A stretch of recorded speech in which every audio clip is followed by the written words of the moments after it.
vai vender, vai vender. Quem não é formado em Mas, nada ô vira Leandro, vendedor. vamos lá. Uma pergunta bem complicada para você. É o seguinte. Todo mundo sabe, eu vou tocar num ponto bastante delicado, que é a questão da imigração. Por quê?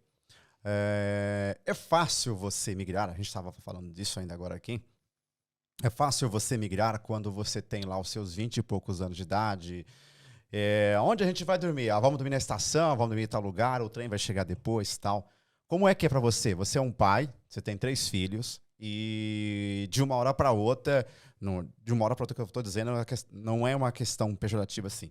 Mas sim, você saiu lá do Brasil há 1 ano e pouco atrás e foi embora para a Itália. Tchau. Foi a primeira vez que você veio para cá ou você já tinha vindo para cá antes? Não. O único país da Europa que eu conheci era Portugal, que eu tinha vindo em 2001, né, bastante tempo.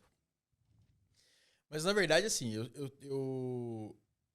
para o pessoal entender, assim, situar a história, eu sou divorciado há 13 anos. Depois do divórcio, por uma série de situações, os meus filhos, tenho 3 filhos, né, eles ficaram comigo. E durante alguns anos, vários anos aí, ficou eu e meus filhos morando junto. E eu sempre fui um cara muito, como que se diz assim, muito cheio de conflitos, mas eu não tratava deles. E isso acabou que culminando numa depressão.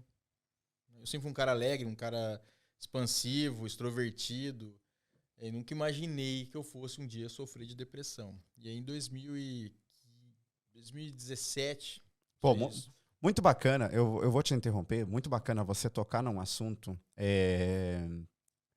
porque às vezes isso se torna um mito, né? As pessoas acham que essa questão de depressão Sim. não é principalmente para o homem. Eu fui uma vítima disso. Você sabe muito bem que a gente lida com essa situação muito difícil. Esse cara já me deu muita força. Eu bato nele, mas eu gosto dele pra caramba, entendeu? É um ponto muito importante de você tocar nisso, de falar. Mas fala um pouco mais sobre essa questão. A questão foi o seguinte, combinou que eu tive uma depressão muito forte e, a verdade, eu perdi totalmente a vontade de viver. Assim, para resumir, chegou um dia realmente que eu falei, cara, não dá mais. Você chegou a pensar em se matar? Cheguei a pensar. Eu acordei um dia de madrugada e eu acordava sempre assim, 5 da manhã. E, como eu disse, né, chegou um momento da minha vida que várias coisas culminaram para aquela situação. E essa depressão, ela foi realmente assim, um poço. E aí eu perdi totalmente a vontade de viver. Assim. Para ser honesto, eu só não acabei com a minha vida, uma por causa da minha crença, né? E outra pela consciência da dor que eu ia deixar. Não era por mim exatamente. Porque, na verdade, um depressivo, quando ele pensa em acabar com a vida, ele só quer se livrar da dor. Ele não quer, na verdade, morrer. Né? Sim. E aí chegou um ponto que eu mandei mensagem para os meus amigos, assim, pedindo ajuda. Porque eu não tava, era insuportável. Né? Mas os amigos estavam sempre aí juntos?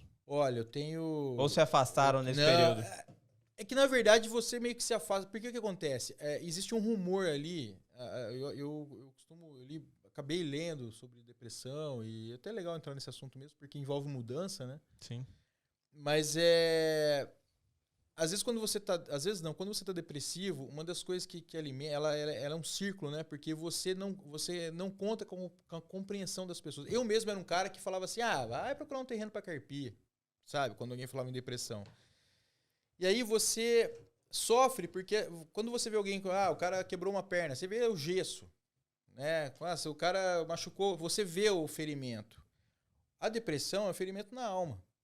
Ela não tem face. Às vezes o cara tá rindo do seu lado e tá sofrendo de depressão. É uma coisa que você não consegue entender. E aí você sabe que as pessoas estão te vendo ali e você tá bem, aparentemente, né? E não tem como explicar. Né? Eu lembro que meu pai falava assim, mas meu pai, coitado, né? na ânsia de ajudar, ele falava assim, mas filho, você tem que reagir. Eu falava assim, pai, essa aí tá entre as 10 frases que não se fala para um depressivo. Né? Porque... E aí esse rumor que tinha em volta de mim, ele me fazia mais mal. Até por pessoas que queriam, que me amam, que me amam. Né? Não era nem o cara que sumiu ou que eu me afastei. Não é o problema. O problema são aquelas pessoas que amam você, que às vezes quer te ajudar e consegue. Chega um momento que o próprio amigo às vezes se sente meio que fracassado, né? Porque tenta ajudar e não vê resultado. E você se sente mal, cara, porque você não tem... E aí, nesse turbilhão de coisas, lógico que eu tive... Aproveitar... tive o Rodolfo, meu cunhado, o Roberto, meus pais, né, meus filhos. Meus filhos não sabiam muito, muita coisa eu não falava para eles. Né? E depois que você mudou para a Itália, como é que... Eu te falo por experiência própria, mas eu vou te fazer essa pergunta. Como é que foi você sair lá do Brasil? Você estava numa situação muito, muito complicada, porque a depressão é um negócio, é uma doença muito séria, muito séria. As pessoas não levam a sério isso, que causa uma outra série de doenças.